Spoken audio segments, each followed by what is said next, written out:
Hi, everyone, and welcome to LA Phone Home. This is a bi-weekly series hosted by the amazing LA radio station Dub Lab in partnership with Vans Channel 66. We're here live from the Vans store in downtown LA. This series in partnership with Dub Lab happens every second and fourth Thursday right here on Vans Channel 66, where we have a bunch of great DJs, performers, community organizers, and other inspiring folks. My name is Vivian. I'm a DJ and producer. I go by Star Eyezz, and I am super excited to be here with my friends who also happen to run one of America's most exciting record labels right now, and a super genre-defying selection of music. This is John, aka Trickfinger, and Aura, T09, aka Marcy. You will hear me call them by those names interchangeably. We're going to talk a little bit about Ever Records for those of you who are maybe tuned in for the first time and haven't checked out their Bandcamp or checked out all the sick music they're putting out. And then Aura is going to DJ some very sick deep cuts for the following hour and a half. So without further ado, welcome to the Ever Records show. How are you guys? Thank you. It's good to see you. Good to see you too.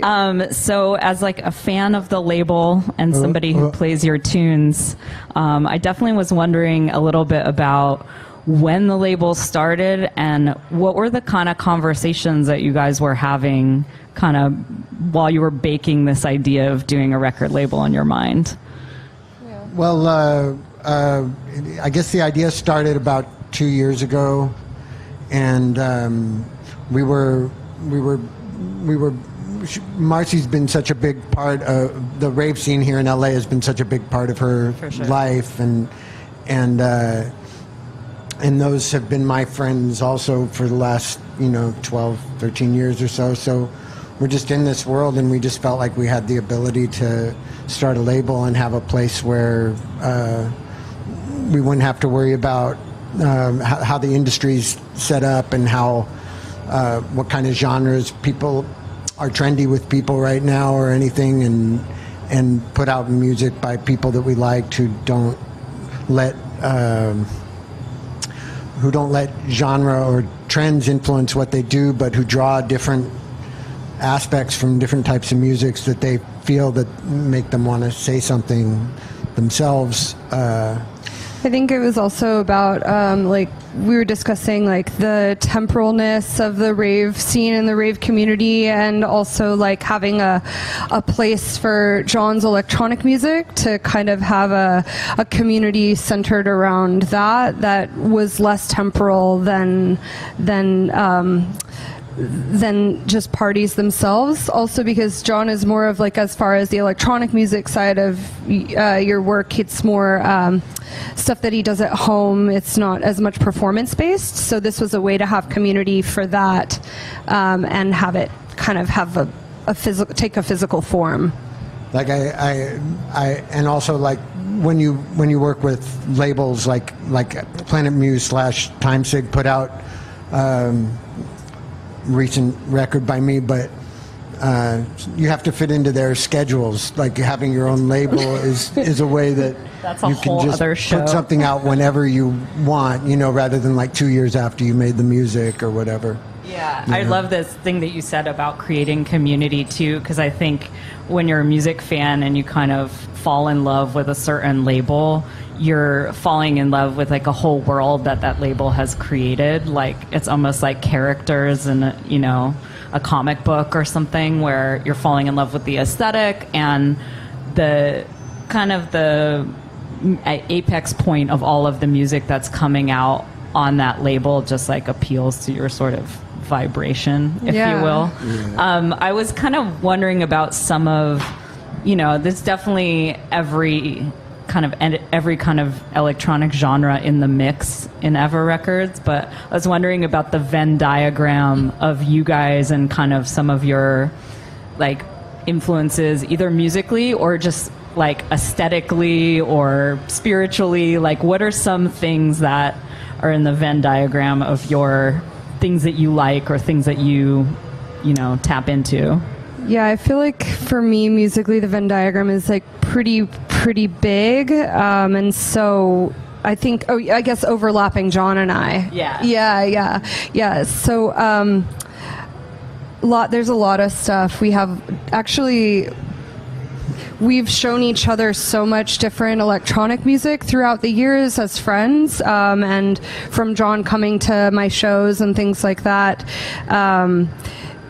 I actually met John through his musical partner, Venetian Snares, is how we met. And so there's that whole world. Yeah, Marcy was a breakcore girl when I first knew her. So she wanted to jump around to breakcore. That was pretty much her whole life. Really? Yeah. Well, a lot of people don't, but we do. We all do. Yeah, so breakcore is in the Venn diagram. And then I would also say John actually introduced me to trance, which is my whole thing. Oh, wow. John, I didn't know that was you that opened the trance portal. John showed me Komakino, and then I went on a whole journey of that, and now it's super essential to my DJing and all of our music. So trance and breakcore is in the Venn diagram. IDM is in the Venn diagram. It was not popular to say you like trance back in that breakcore crowd. No. But I had a few beers, and I I feel like trance is the thing that most people secretly like, but they can't necessarily admit it in certain circles. Well, now you can admit it. On this note, though, I mean, you completely nailed this beautiful, euphoric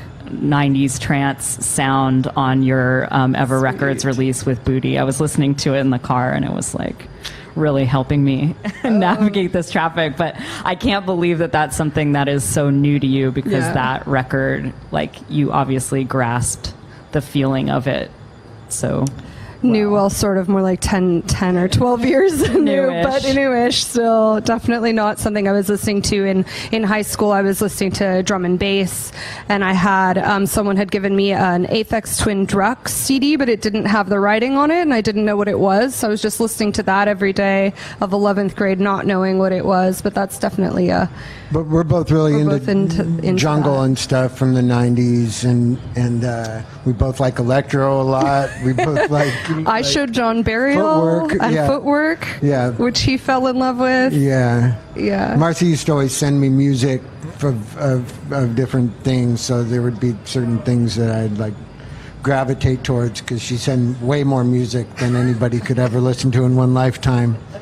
And DJ Rashad was something I immediately responded to, which was something that she was into ahead of the pack for sure. Like Footwork was still just known inside Chicago, and Marcy knew all about it. So like we have a lot. We both like the 80s freestyle a lot. Like definitely. No wonder we're friends. But I mean, I'm glad you just named all those genres, because even though Ever Records is a genre-defying label, you will find mixes of all of these things that you just mentioned within all the different releases, which all kind of have so much personality. I feel like they're very reflective of the artist that's putting them out, and kind of like, with the latest Killborn release, you get so much of Ash's like spirit in there, and like same thing with Pete Devnall, which will be coming out soon. It's like the essence of these people, even more than it is about what tempo is this or what style is this. Yeah, we were talking about this in the car, actually, that we were like, well, is it actually okay to say that we're not part of any genre? But what we realized is that when things are kind of new, maybe even at like the beginning of jungle or something, they're pulling from other genres that already are established. So at that beginning point, you would maybe speak to something and say, oh, that's like a such and such and such hybrid. But if you're doing that enough, then eventually like something new might come out of that ends up becoming a genre in and of itself. So what we were looking for in the artists that we like is that people who are putting a lot of themselves into it, where they're not aiming to be a part of a particular scene or a particular sound, but they're aiming to express themselves and from whatever sources inspire them. And so I think that is really key to the music that we're selecting, and I'm glad that you noticed that as well, because I feel that way too about Pete and Ash and Wheezy and CZ and Sam 23's release is is like that as well. Yeah, it's cool when artists have certain songs that are outliers. You know, even in history, it's cool. Sometimes there's like a jungle record where one song sounds just like a prototype of what you now know jungle to be, right. But there's another song that like doesn't sound like anything but that one song because it just happened in 91 or 92, and it's just some weird outlier thing but they were all drawing from, you know, American hip hop and drawing from like, you know, hardcore and stuff like that. And it was just, and so sometimes you mix up a style in a way that later people go, that's the blueprint of how to do that style. But it's cool whether it's going to catch on or not, that you have different tunes that seem to combine different styles in different ways, and you know. Yeah, we were talking about that idea before. There's a scene that coalesces that you can say, oh, this is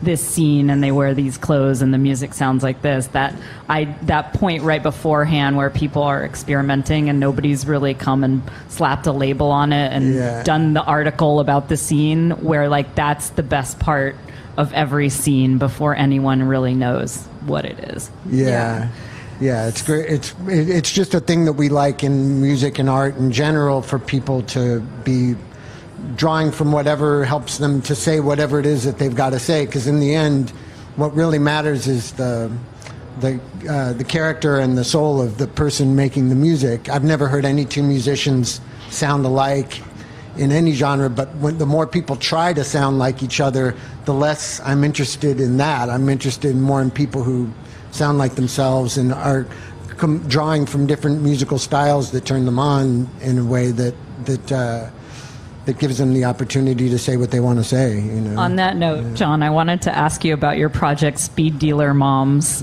with Venetian Snares. So one thing I love is that the track titles on the most recent EP are just the date that you made them, and then how many sessions or how many takes you did to make the songs.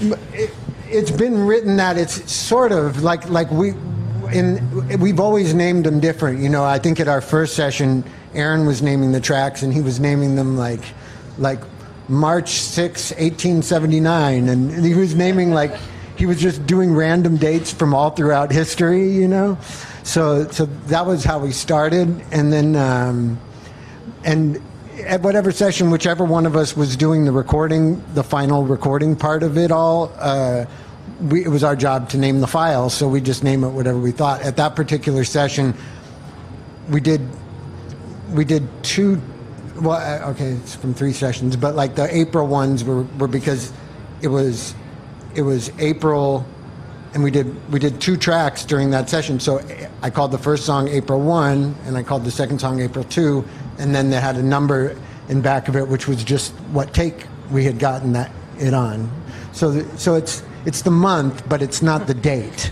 I don't know how far there's apart still those an element of mystery there date. to what this is. Yeah. How did you set up this collaboration? Because you've been collaborating with Aaron, who's Venetian Snares, for over 10 years now. Mm-hmm. And I think a lot of people know you for your guitar work, but you've done so many collaborations, and so much electronic focused music, in different forms, whether solo, whether with other people. How did you set that up with Aaron? Who did what, and what were the conversations you guys are having about what are we going to make? What are we going to do? Who are the Speed Dealer Moms? You know, when it started, we were just 2 friends hanging out, sort of going on vacation at each other's houses, and it never really has changed from that. We'll live together for a couple of weeks while the other one is visiting, and we make music, and we never saw it it was only over time that we started going, we're a band, like me and him, and particularly our friend Chris, were just like, we're a band. And so we were on the lookout for a name, and we had a conversation that some of the people I grew up with, some of the girls are now Speed Dealer Moms, and it was just a rumor that I had heard. There are people who have children who also deal speed. Yeah. And we just thought, I think such a big part of our philosophy was the concept of remaining pure from outside influence, pure from that we weren't affected by what an audience might think. We didn't let that never entered our head, which most people that's in their head, like in the forefront all the time. And with this collaboration, neither of us was ever thinking about what our music might sound like to other people. And we weren't thinking about how we would fit into any label or how we would release the music. A lot of our music is like, the songs are like real concise and orderly, but like a half hour long. They still sound composed, but they're long, like too long to put on a vinyl record. So we would just, none of that stuff was on our mind, and so to have a name that sort of symbolizes the lack of purity just seemed funny to us, like. I don't know. We'll have to go ask the Marvista speed dealer moms about the purity. Yeah. I'm sure they have something to say on it. I mean, I think that's like a real luxury in this day and age to be able to make music without thinking about its final destination or the branding of it, and like be able to just separate yourself from that in a like even for 5 minutes, I think a lot of people can't do that.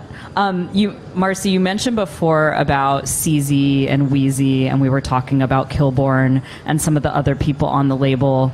And, there's people from all over, but it really does have a strong base in North America. Yeah. And if people are living in LA and you've been to an Ever Records party, then you know that there's definitely a very strong crew forming here around that. I kind of was wondering, being in LA as this label Ever Records, like what influence has the city had on you both? You've lived here like almost your whole life. Yeah. And like what is this label bringing to LA specifically? Because it's not like running this label in London, say, or Berlin or somewhere else other than this place. Yeah, definitely. I think for me, the experiences at the shows that I have been putting on has really shaped kind of my taste and also my awareness of Los Angeles and how we fit in the global community, which is sometimes we have a hard time finding our place in that. The dominant music here is not electronic music. It's much more hip hop or slow or even things that are electronic end up being more derived from that side of things, like the beat scene, which is all amazing stuff, but definitely techno and harder, faster stuff is much more predominant in Europe, and so it's nice for us to try to have like a stronghold of that here in the city, and to try to create that community here is really the objective. And so it's amazing that we have so many producers here that are so talented and really do you'll see Wheezy's tracks being played by Ben Klock, in Europe at major festivals, and same for other people on our artists. Other people on our label, and I just feel like there's a lot to draw from here. I guess like inspiration-wise, LA has always had a really fun kind of take on rave that I think is different from other places. I think like the LA raves were always like really colorful, and like I know you were an LA raver, so just nodding in agreement. Yeah. So trying to bring some of that kind of spirit to everything that we do. And definitely we are focusing on North American artists for sure, just because we feel like they're the ones who need assistance and need a place to express themselves. Yeah, I do feel like it's sometimes an uphill battle being in North America and the States in particular and making electronic music. Yeah. You don't necessarily have all the resources available to you, and it's not that easy to go play somewhere else. Like another country isn't an EasyJet $1 flight away. And so and we're a huge country, so it's been, always an uphill battle for us to kind of get together and have that community even within one city. A city like LA is huge, and so can get so splintered into the different scenes. But I do feel like that dose of fun, and that also kind of referencing, I mean, go to an Ever Records party and just see Marcy's laser for one thing. Marcy has the bomb laser. Or lasers, I should say. The laser is an artist on our label. Yeah, I mean, just kind of like not being afraid to bring some of the fun into it and kind of push the tempos as well. I feel like does feel like a new iteration or a new thing or a return, maybe even. Yeah, I'm always interested, because in the same way that the label is intended to be multi-genre, the parties themselves are also intended to be multi-genre, and I love it's the same in a multi-genre DJ set. You may go from one completely different vibe all the way to something else, and that it's that progression and that transition that's really of interest. And so I feel like we try really hard to tap into other scenes that are happening in Los Angeles themselves and bring those people in, invite them in, and be like, oh, there's these hardcore kids that they're just like railing intense music, and I'm like, that would be a perfect like climactic moment to our party, even though the whole thing isn't going to necessarily be that. We're pull from the kind of this fractured scenes and try to be a bit of the gel. That's the hope, at least. But like you said, existing within the United States is so funny, because sometimes we'll be like, yeah, we've got a really great thing going, and then your main person is like, I'm moving to Berlin, and you're like, wait, come back, like stay like, with us here. Yeah. So I've thought about that a lot. I did move to Berlin temporarily, and I moved back. So right, because you've got to be like the party that you want to see in the world, or the label that you want to see in the world, and there is such a like a beauty to staying in the place that you're from and just really trying to put your mark on. So glad to have you back, by the way. Oh, it's great to be back. So yeah, I recently moved back here from New York. I'm an LA native. Grew up in the warehouses of downtown LA, San Bernardino, and Lancaster, many points beyond.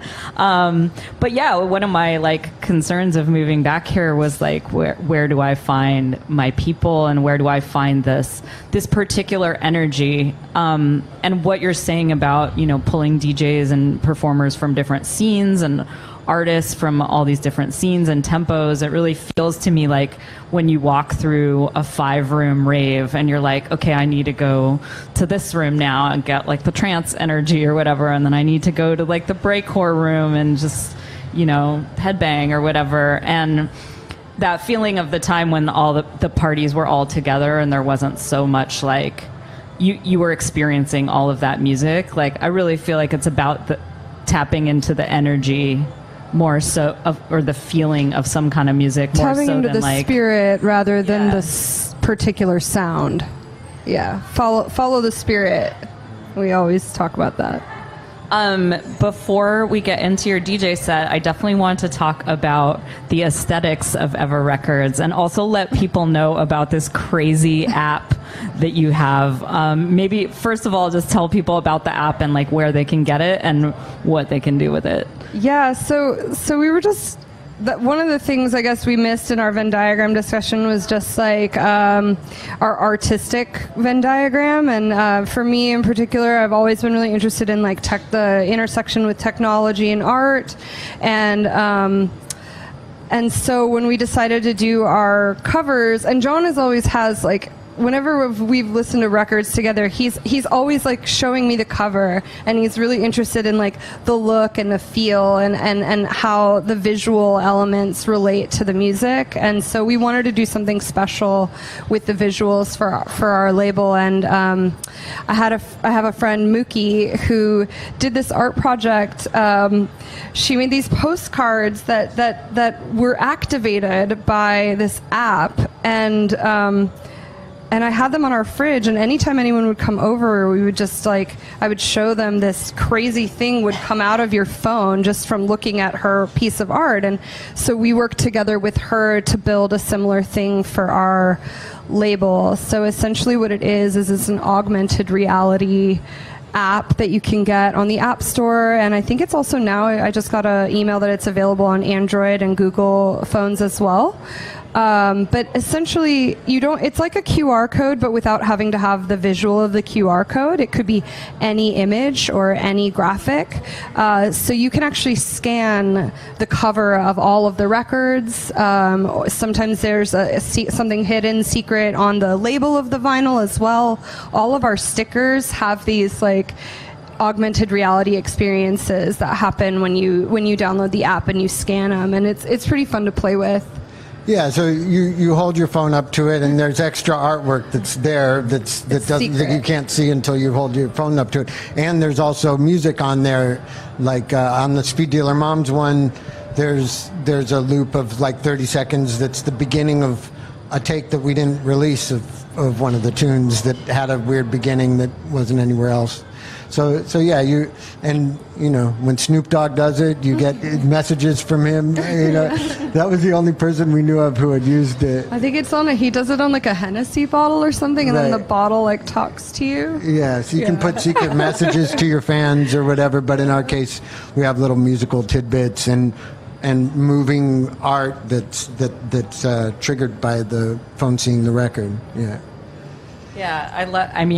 also, first, like, you're creating cult items. So everyone, like, if you go to an Ever Records show or, you order a record on the Bandcamp. We also scan our clothes. Oh, I didn't know about the clothes, too. Yeah. Damn. So if you get some Ever Records stuff in your hands, then you can kind of tap into some secret mysteries and some clues and like some stuff that nobody knows about. Maybe eventually we'll use it for like our map point or something. I thought would be a fun, like scan Evar 001 to find the location of the rave. It pops up with a map. It's like a 3D rendering of the warehouse. Here's the warehouse. It's right there. Wow. I love that idea too, because electronic music is so based on technology and moves kind of at the speed of technology, and the different things that you can do and the ways that you can misuse it and use it and combine it. And, that's kind of been the history of it all along. And it's nice to see you guys using these like strange new technologies, but also having the mystery of the whole thing like that. I don't know. I feel like we haven't posted all of the things that you can find in there because I keep being like, use the app, but I don't want to give it all away. It's supposed to be something fun and special. John had a box set that had a button on it, and when you put it was like a box set of records. RNS4. It was RNS4, and you would press a button and it would say this like really like cosmic message about going into the future, and I was like, I just wanted to always like put that record on and press the button. It was like, so I wanted to have that somebody to have that same feeling about the records on our label as well.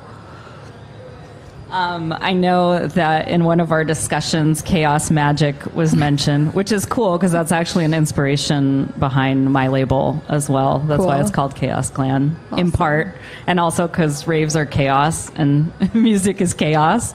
But I was wondering, we've sort of danced around it, but are there any kind of ideas about infinity or like mysticism or spiritual ideas or cosmic philosophical ideas that kind of somehow dance with the Ever Records label? I think you better answer. I think too heady a question for it's definitely noon on a. It's definitely there. It's Tuesday, just I feel Thursday? like hard to quantify. Like there's nothing specific, I guess, but we are both spiritual people and metaphysically. We both believe in magic. Yeah, we both believe in magic. That's in our Venn diagram. And the infinite. Just not 100% sure how to quantify specifically. I feel like you're good. Good answer. Okay. Yeah, I think it's there. Yeah. Yeah. It's just like I'm asking because it feels like it's there, but it's there. Like it's hard to talk about. Yeah. It's just trying to feel it rather than talk about it. But believing in feeling and believing in energy and believing in the things that you cannot see necessarily and feel and quantify, that's super important and central to what we're doing. And central even in like what we were discussing about how we select music, you know, it was like, we're really just looking for a feeling and looking for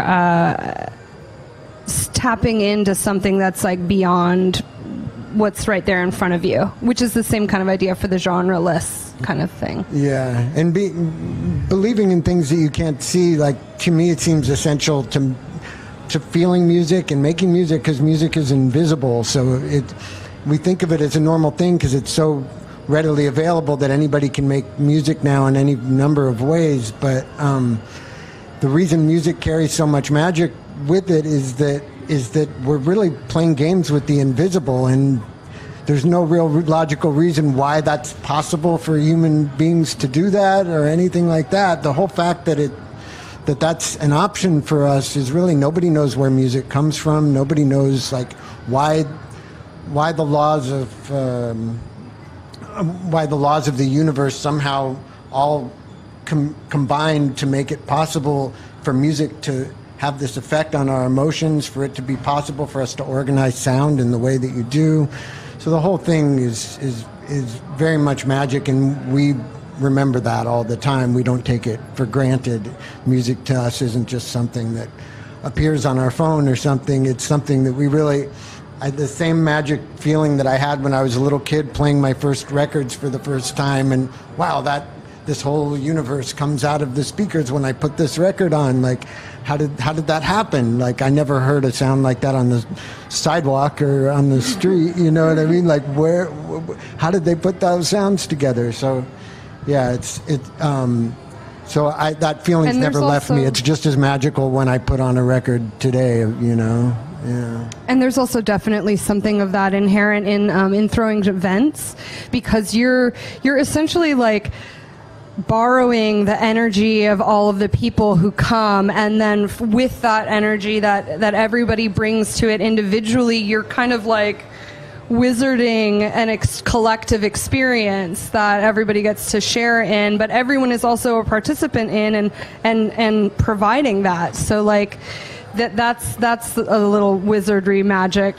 element as well, that we always remember that we rely on the energy of everyone. Yeah, whatever that thing is that will make a certain group of people feel the same thing or more or less the same thing when they're exposed to the same music. It's just a magic thing. It might be, you know, a big concert at the Forum or something, or it could be a small little rave where 200 people are feeling the same thing at the same time. You know, one's not more valid than the other, but they're all examples of people sharing some little spark within themselves that music sets off that spark. And you know, who knows what that is? It's in us, but something put that there. You know. Yeah, I mean, I feel like in this era where people are carefully designing things from a marketing perspective, and there's so much talk about like algorithm music and formulas, like it's refreshing to also know that you can still feel like you can still tap into the magic and the mystery, and people that are like kind of guarding that in a way, because I think you can feel that more than ever in this era of music. Like you can just tell if like something was just engineered by a formula, by an algorithm, because it seems flat. Yeah. And like, I just, you know, that's why I wanted to ask about it too. And I think, you know, I couldn't have said it more beautifully myself. So we'll leave that there with those comments. I hate to like bring it back down to earth for 1 second, but just tell us what are some of the new releases and forthcoming releases that Ever Records is putting out, and what should we look out for? Yeah, definitely. So our first vinyl releases was from Limewax, and there's actually still a couple copies of that available. And our second release was Speed Dealer Moms. After that was Killborn, and that just came out last Friday. It's a really great release. After Killborn is Shasha Kimbo, a Los Angeles-based artist and producer with some amazing remixes on it from Lucy, Liza, and Machine Girl. And after that, we have a record from Pete Devnall. After that, we have a record from Wheezy. Pete is a Boston-based jungle producer, and Wheezy jungle expert. And jungle expert. He runs a blog to the old school. If you need knowledge, you can read that blog. It's amazing. And then we have Wheezy and CZ, and a really amazing remix record for Wheezy's record that has incredible people: DJ Stingray, VTSS, myself with Cardo Pusher, and Tim Reaper is on that one as well. So, oh, goddamn, that is a heavy lineup. Oh my gosh. All right. I'm going to soak that all in. If you are in LA, you can see Aura play Friday night at a space called Vertex. It's their closing party. It's going to be lit. And definitely follow Eva Records and check out their Bandcamp and also. Saturday night, you can see Vivian at another warehouse event. I'm going to attempt to tap into the magic and the energy of Los Angeles with my friends Bianca Oblivion and AK Sports. We have a warehouse party in downtown LA. You can follow warp_mode_ if you want to come and you need party directions. It is definitely really in the cuts. I went there last night. It looks amazing. So, awesome. Yeah, thank you guys for having me. It was a real pleasure. Thank you. To find out more. And I love what you're doing. Keep going. And we are going to keep going. If you just tune in, this is Vans Channel 66. This is their collaboration with Dub Lab that happens every second and fourth Thursday of the month. And I'm here with Trick Finger and Aura T09 from Eva Records, and we're going to get into a DJ set from Aura right now, in which I guess we can probably expect to hear some of the released and unreleased Eva Records jams. So get into it, drop us some love in the chat, and and check out the label while we're waiting for this epic sesh to kick off.